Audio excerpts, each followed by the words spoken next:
it's the same sentiment. That story on page 12. House sleeping on the job as the country chokes in debt.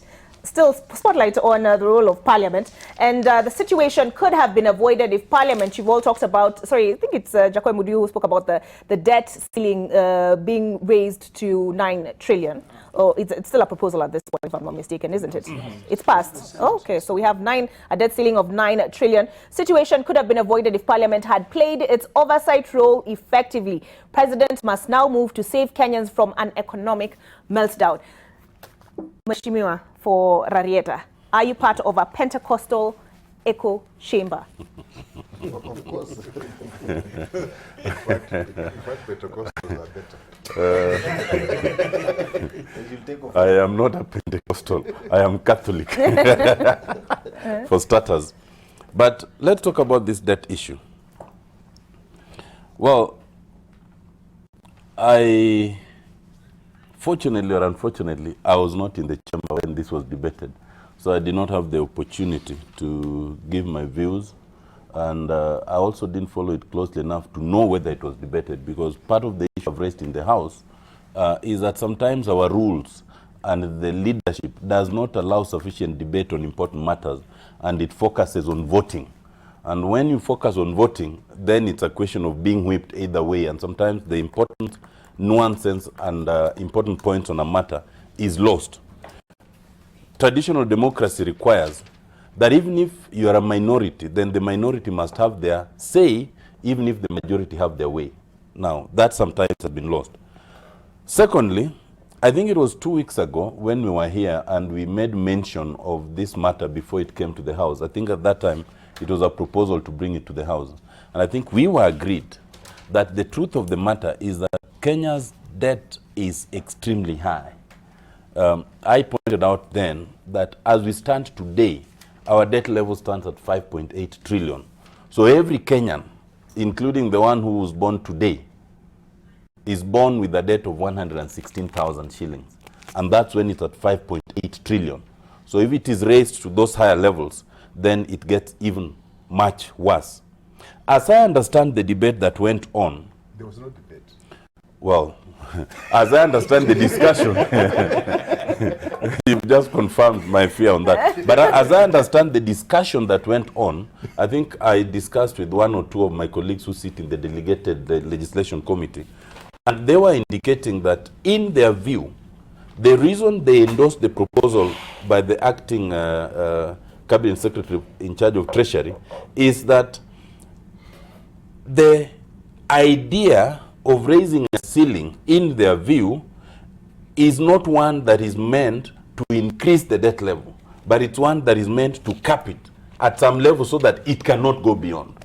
And that in their view, that sounded good, because right now we are at 5.8 trillion, and it is conceivable that it could even double or go much higher than that. Why it was found necessary to cap it at 9 trillion and not anything less, I do not know. But I think the more fundamental question on this kind of discussion, and I've seen what's covered in the I think there's an opinion piece by somebody called Welie in the Daily Nation. There's the cover page on Standard. The opinion piece by Mohamed Welie is interesting because he correctly observes the high debt levels, but blames it in Parliament rather than on the executive that has raised that debt level. The truth is, as Jacoy Mudiu was saying, Parliament has its own failures, and I'm going to talk about that. But the primary responsibility for these debt levels must be put on the executive, because it is the executive that has caused it to come to where it is today. Their argument. Yes. And now, I'd like to, okay, I'll let you conclude, but then invite the Tonga MP on that. Their argument is that isn't it Parliament which is meant to provide these checks and balances? No. The primary mover, when Jacoy says that Kibaki left the debt level at 1.2 trillion, he did not say the 10th Parliament, that was the 10th Parliament, I believe, left it at 1.2 trillion. Because it is primarily the executive that is the primary mover. Now, it is also true that the legislature is supposed to provide a secondary check. Now, it is true, and I am the first to agree, that the legislature has not been provided, has not provided the check on the executive the way it should happen.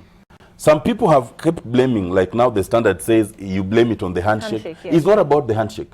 It is about failure of the system of government that we chose. The system of government that we chose is one that does not have an opposition or government in parliament. It only has the majority or the minority. But the entirety of parliament, both the majority and the minority, are supposed to be a check on the executive. Now, for a number of reasons, and we can discuss those reasons, before the handshake, we could not check the executive for totally different reasons. Post the handshake, we are also not able to check the executive for totally different reasons. And for me, it speaks to why we must re-examine the system of government that we have. It speaks to why we must embrace the idea of the BBI report and what will come out of it.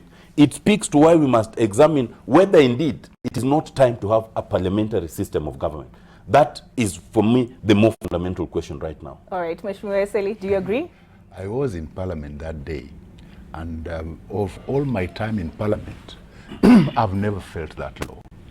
I've never felt that law, and actually for a while, I was almost embarrassed for being a member of Parliament, of the 12th Parliament. Almost, but not quite. Not quite, because I have to consider the people who elected me.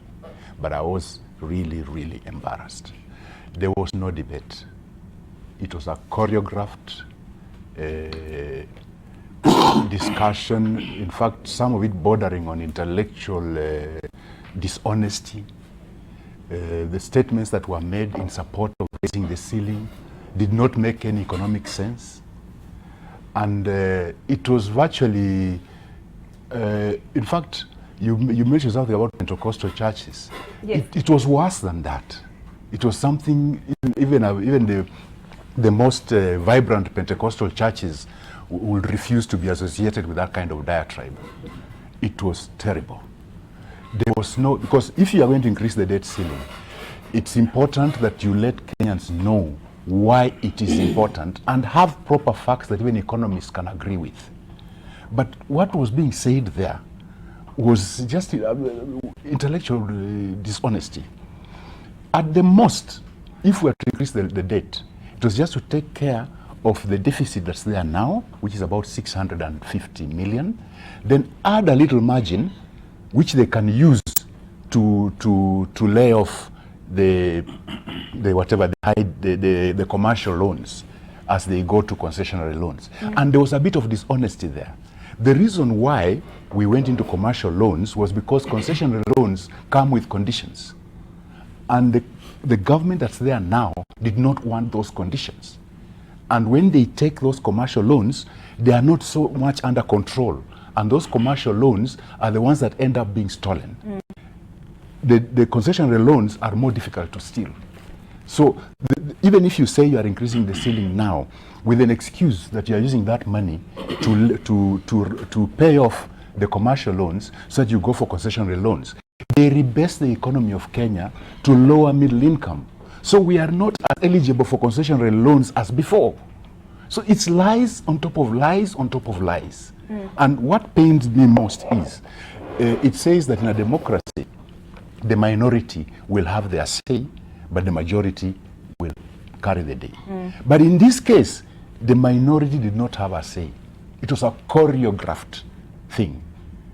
You would sit there and you just hear the people who are being asked to speak, and what they sounded like people in a political rally, mouthing some psychophantic stories there. It was terrible. It was terrible. I'm sorry to say this about my colleagues, but really, Parliament right now, the minority are not having their say. And I think it's time the media took keener interest on the proceedings of Parliament and realized that actually the minority, because right now, the minority is really now even more minority. Those who are not part of the handshake and so on. Okay. Because I agree with the standard. The handshake had a role. Because some of the people who spoke were from the ODM side and some from Wiper in support of this rising ceiling.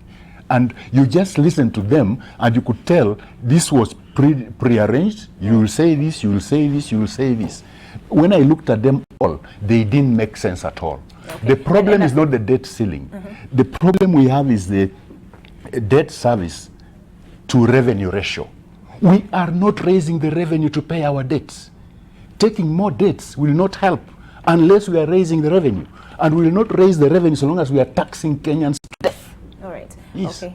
Kericho Senator, yesterday, according to the Daily Nation, this, or rather the DP, William Ruto, had sought to have this canvassed at a parliamentary group meeting, but the president opted to ask the Raila Odinga and Wiper Party to back the 9 trillion. Kimani Ichung'wah, based on what I understand, had proposed something lower, 7.5 trillion. Which was more realistic. Do you feel like the minority are having their say in parliament, or is the House leadership just handing down proclamations, as it were?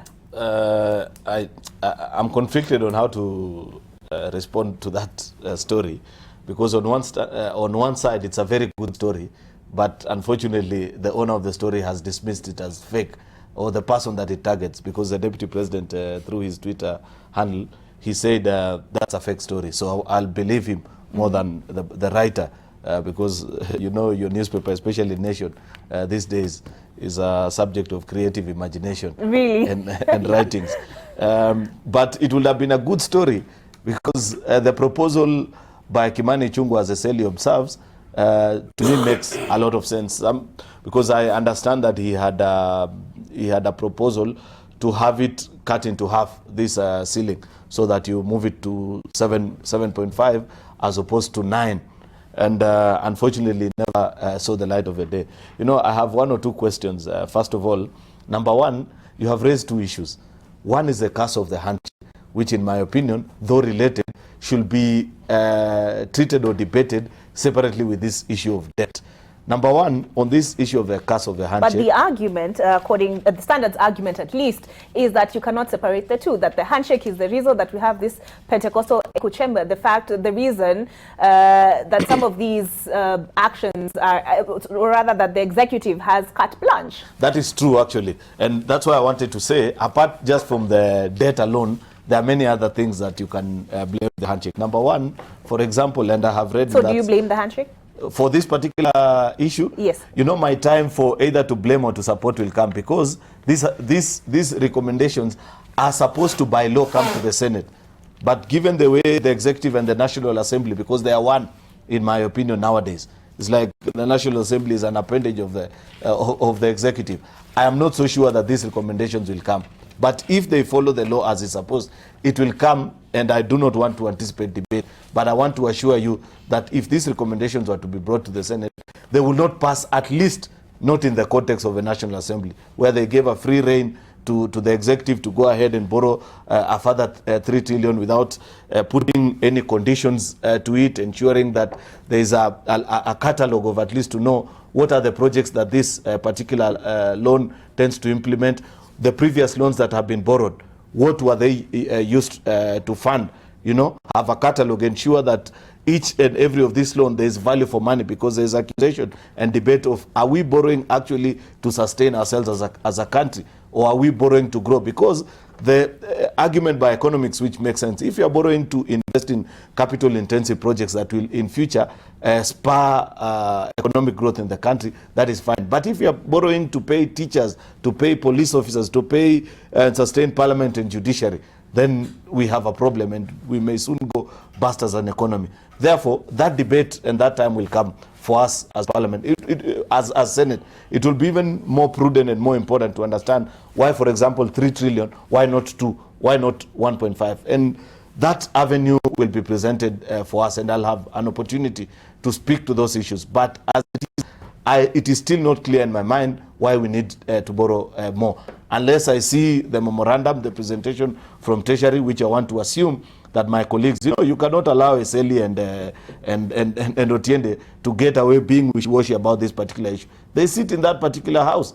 What were their stand? It's not necessary to say just that I was out of the house. You know, Jakoyo will tell you. I was there. No, for Otiende, you know what Jakoyo will tell you?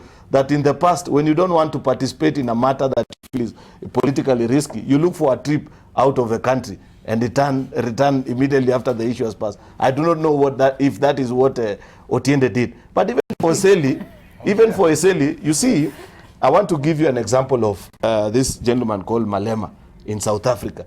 He has a small political party that has hardly 20 members of parliament in the South African parliament. But their voice is heard. You are the Secretary General. My party never got a chance. You are the Secretary. My party did not get a chance. But and the Speaker does not recognize Secretary General. Let him finish. Speaker doesn't recognize Secretary. Now you want to deal with me on the panel. Why you couldn't deal with the issue of the floor of the House?